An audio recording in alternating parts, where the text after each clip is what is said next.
अगला तो यही है सर कि 9 जुलाई को जो बौद्ध विरासत बचाने के लिए हम लोग का आंदोलन है, ये वाराणसी में हम लोग जा रहे हैं 9 जुलाई को। इसके बाद हमेशा हम लोग जाति जनगणना के लिए सरकार पर प्रेशर बनाएंगे और हम लोग चाहेंगे कि जब तक हमारी पिछड़े वर्ग की सरकार नहीं बनेगी हमारी मांग पूरी नहीं हो सकती। और तो हम लोग ये कोशिश कर रहे हैं कि 2024 में पिछड़ी जाति की सरकार बन जाए, कोई प्रधानमंत्री बने, ताकि हमारा भी समस्याओं का निदान हो सके सर।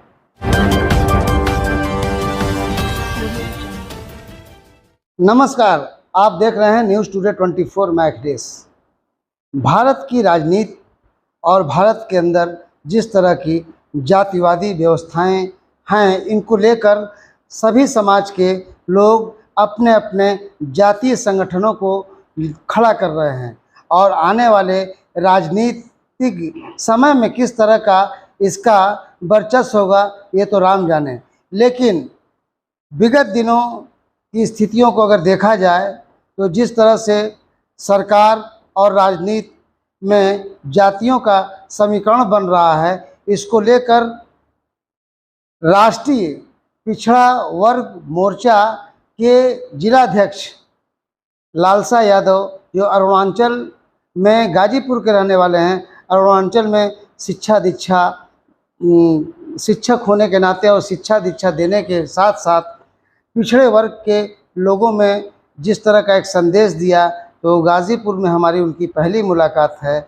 और पिछड़ा वर्ग के लिए जो दबे कुचले लोग हैं उनके लिए ये किस तरह का काम कर रहे हैं और क्या है इनकी आगे की रणनीति, तो आइए हम इनसे सीधे बात करते हैं लालसा यादव जी से। बात है पिछड़ी जाति में कि लोग जागृत नहीं हैं, तो उसको हम लोग उनको जगाने के लिए, उनको जागृत करने के लिए कोशिश करते हैं और उसमें एक कविता का भी हम लोग प्रयोग करते हैं, तो कि जाग मुसाफिर भोर भयो, अब रैन नहीं जो सोवत है, जो सोवत है सो खोवत है, जो जागत है सो पावत है। लेकिन हमारे लोग जाग नहीं रहे हैं, क्योंकि हमारे वर्ग को, जो पिछड़ा वर्ग है, उसको 6743 जातियों में बांट दिया गया है और सभी जातियों को अपनी जात पर गर्व करा दिया गया है। और जो सवर्ण जाति के लोग हैं, जो 15% के लोग हैं, वो एकताबद्ध हैं, एकता के सूत्र में बंधे हुए हैं। और हम लोग कहने के लिए 85% हैं, लेकिन 10-20 जगहों में हम लोग बटे हुए हैं। तो जैसे वो 15% है तो उसमें 15 में 1 का भाग दिया जाता है तो 15 उत्तर आता है, लेकिन हम लोगों का 85 में 10 का भाग दिया जाता है तो 8 दशमलव आ जाता है। इसलिए उनकी जीत जो है सुनिश्चित हो जाती है। तो हम लोग बहुत काफी कोशिश कर रहे हैं अपने लोगों को जगाने के लिए सर।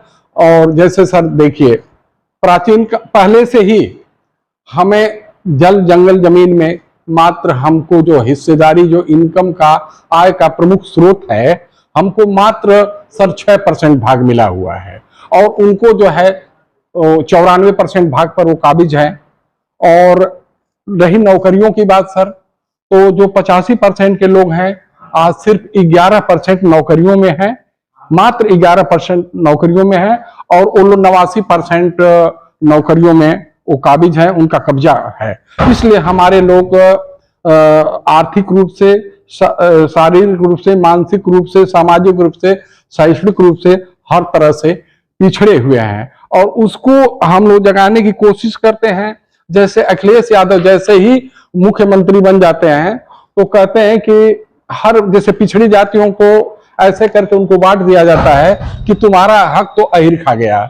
जब मायावती जी मुख्यमंत्री होती हैं तो उनको बता दिया जाता है कि तुम्हारा हक तो चमार खा गया। लेकिन वही जब अखिलेश यादव, मायावती जी या हमारे पिछड़े जाति के जितने नेता हैं ये मांग करते हैं कि जाति जनगणना कराई जाए, तो यह बेईमान सरकार जो है जाति जनगणना नहीं कराती है। अभी आदित्यनाथ योगी ने विधानसभा में कहा कि 46 में से 56 यादव एसडीएम बने, लेकिन आज तक उत्तर प्रदेश के इतिहास में कभी 56 एसडीएम एक साथ बने ही नहीं हैं।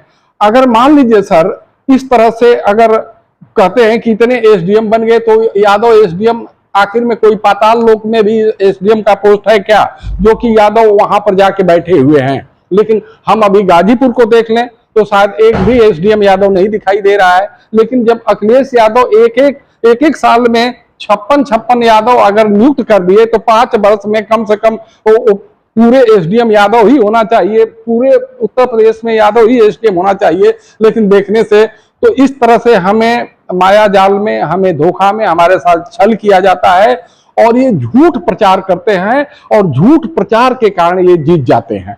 और एकमात्र ये झूठ का सहारा बीजेपी लेती है, इसके कारण जीत जाती है। और पिछड़ी जातियों की हमेशा से हकमारी हुई है और आज भी हो रही है, लेकिन पिछड़ी जाति के लोगों को मालूम ही नहीं हो पाता है वो लड़ाई। और हमारे जो नेता हैं वो हैं, जैसे कि आज ओम प्रकाश राजभर हैं, कभी इधर कभी उधर चले जाते हैं और उनके भी जाति का, राजभर समाज का भी बहुत हकमारी हुई है। लेकिन अपने व्यक्तिगत हित के लिए, अपने स्वार्थ के लिए वो बीजेपी में अभी जाने वाले हैं और उनको कैबिनेट मिनिस्टर भी मिल जाएगा, ऐसा भी पता चल रहा है। भले उनका समाज मारा जाए, लेकिन उनको अपने समाज से नहीं मतलब है, बल्कि अपने व्यक्तिगत हित से उनसे मतलब है सर। और इस तरह से हम लोग, हमारा उद्देश्य यही है कि जो हमें हिंदू शब्द के द्वारा हमें एकत्रित किया जा रहा है, ध्रुवीकरण किया जा रहा है।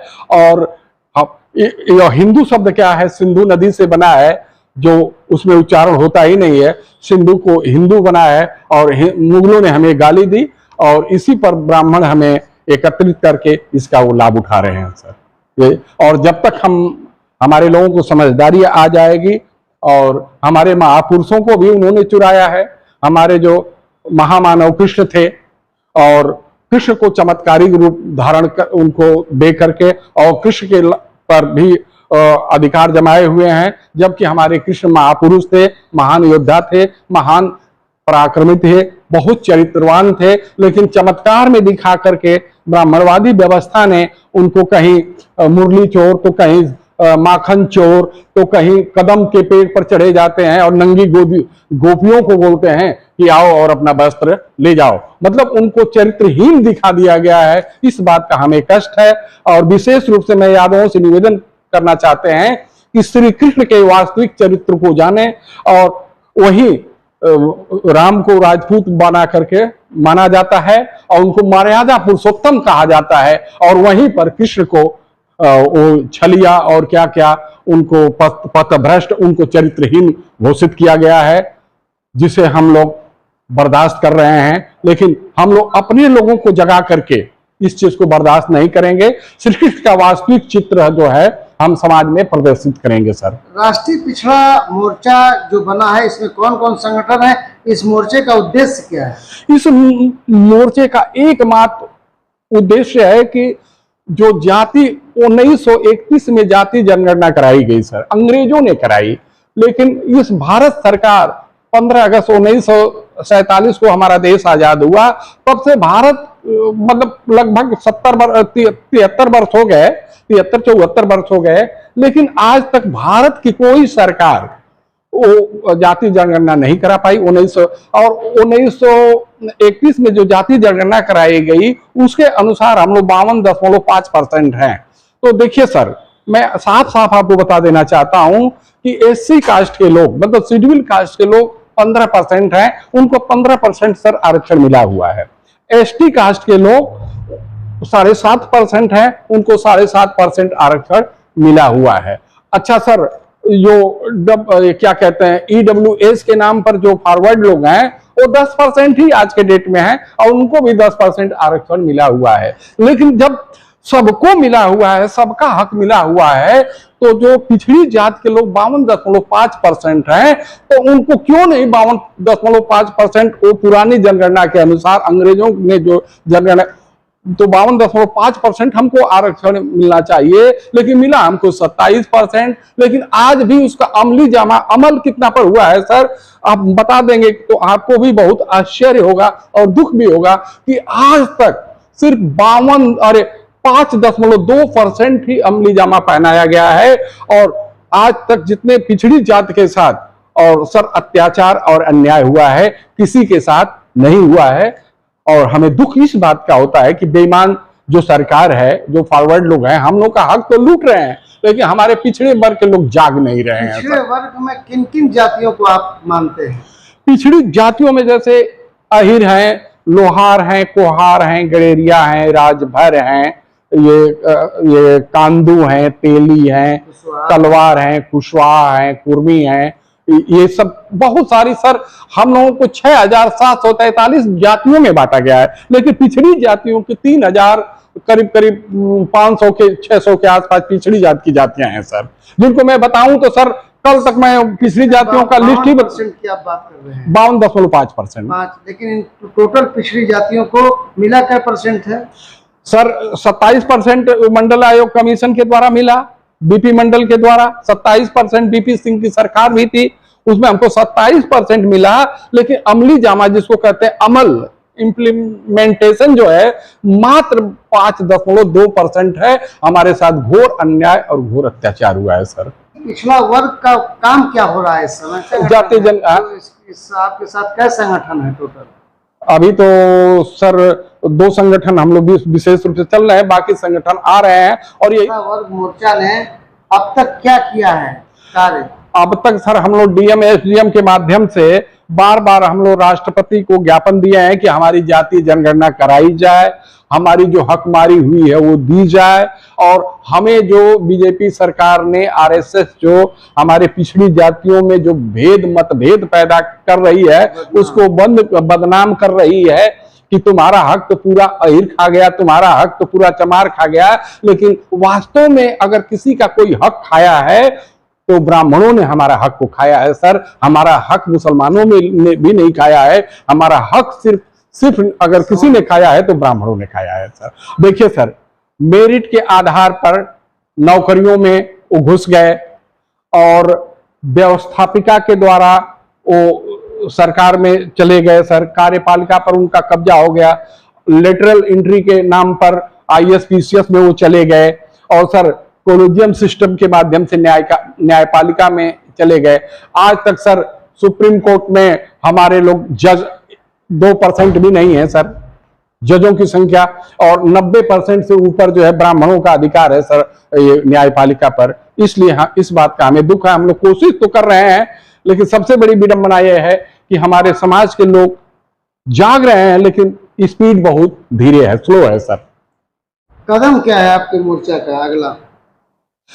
अगला तो यही है सर कि 9 जुलाई को जो बौद्ध विरासत बचाने के लिए हम लोग का आंदोलन है, ये वाराणसी में हम लोग जा रहे हैं 9 जुलाई को। इसके बाद हमेशा हम लोग जाति जनगणना के लिए सरकार पर प्रेशर बनाएंगे, और हम लोग चाहेंगे कि जब तक हमारी पिछड़े वर्ग की सरकार नहीं बनेगी हमारी मांग पूरी नहीं हो सकती। और तो हम लोग ये कोशिश कर रहे हैं कि 2024 में पिछड़ी जाति की सरकार बन जाए, कोई प्रधानमंत्री बने, ताकि हमारा भी समस्याओं का निदान हो सके सर। तो आपने देखा कि हमारे साथ राष्ट्रीय पिछड़ा वर्ग मोर्चा के गाजीपुर के जिलाध्यक्ष लालसा यादव जी थे।